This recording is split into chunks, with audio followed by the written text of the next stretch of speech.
మధ్యప్రదేశ్ శివపురి జిల్లాలో air force యుద్ధ విమానం కుప్పకూలింది. ఇండియన్ ఎయిర్ ఫోర్స్ కు చెందిన మిరాజ్ 2000 యుద్ధ విమానం పంట పొలాల్లో కుప్పకూలింది. ఫైటర్ జెట్ క్రాష్ అయ్యే సమయంలోనే ఇద్దరు పైలట్స్ పారాచూట్ సాయంతో దూకేయడంతో ప్రాణ నష్టం తప్పింది. స్వల్ప గాయాలతో క్షేమంగా బయటపడ్డారు.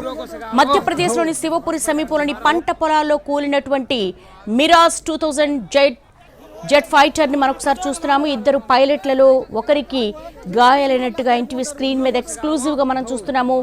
మధ్యప్రదేశ్ లో ఐఏఎఫ్ యుద్ధ విమానం కూలిన ఘటనకు సంబంధించినటువంటి విజువల్స్ ఎక్స్క్లూజివ్ గా చూస్తున్నాము. ఇద్దరు పైలట్లు కూడా సమయస్ఫూర్తితో వ్యవహరించారు. పారాచూట్ల సాయంతో దూకేయడంతో స్వల్ప గాయాలతో బయటపడ్డారు. విమానం కూలడానికి ముందే పారాచూట్లు సిద్ధం చేసుకున్నారు. ఇద్దరు పైలట్లలో ఒకరికి గాయాలైనట్టుగా కనపడుతోంది.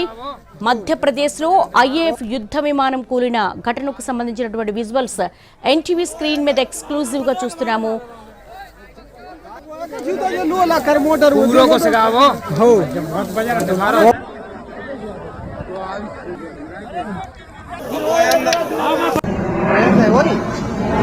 Gracias,